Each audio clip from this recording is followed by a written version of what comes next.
সত্যি আমি কথাটি আপনাকে প্রশ্ন জিজ্ঞেস করবো, আপনাকে হ্যাঁ বা না বাদ দিয়ে প্রশ্ন জিজ্ঞেস করবো, প্রশ্ন উঠতে বলতে হবে। ঠিক আছে, শুরু করছি। আপনার বাবার নাম সূর্য মুখার্জি? জানেন না? কেন জানেন না কেন? আপনার বাবা কি অফিসে চাকরি করে? কে জানে?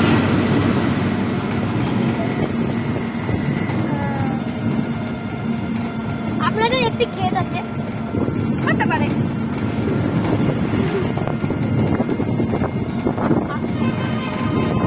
আপনি কি কৃষ্ণনগর এমপি হাই স্কুলে পড়েন? নিশ্চয়। আপনার বোনের নাম?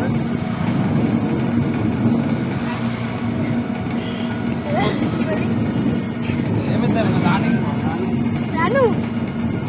কে জানি। আপনাদের বাড়ি কি একতলা?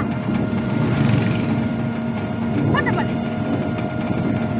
আপনাদের বাড়ির সামনে একটি বড় রাস্তা রয়েছে, যেখানে প্রত্যেক দিন প্রায় 4000 লোক যাতায়াত করে। এই সত্যি? নিশ্চয়। হ্যাঁ, তাহলে আপনি জিতে গেছেন। এবার আপনি আবহাওয়া সম্পর্কে কিছু বলুন। আজকের আবহাওয়া খুব সুন্দর, চারদিকে অনেক পেছন থেকে একটা গাড়ি আসছে, আর সামনে থেকে একটা গাড়ি আসছে, দুটো গাড়ি একসাথে ধাক্কা মেরে যেতে পারে।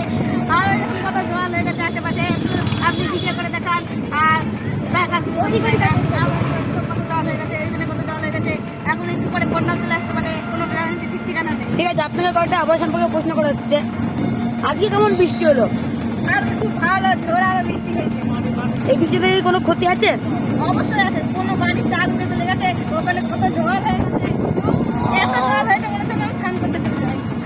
হ্যাঁ, তাহলে আজকের বৃষ্টির কোনো লাভ, কয়েকটা লাভ আপনি বলুন। হ্যাঁ, অবশ্যই লাভ আছে, যারা মাঠে চাষ করছে তাদের একটু জল পেয়ে গেছে। কালকে কি বৃষ্টি হওয়ার সম্ভাবনা আছে? হ্যাঁ, অবশ্যই আছে। আর আকাশে সব কালো মেঘ আছে, কালকে বিশাল মেঘগুলো আমাদের এখানে চলে আসবে এবং কালকে একবার বিশাল বৃষ্টি হবে। কালকে আমি স্কুল যাবো না। আপনাদের বাড়ি কোথায়? আমাদের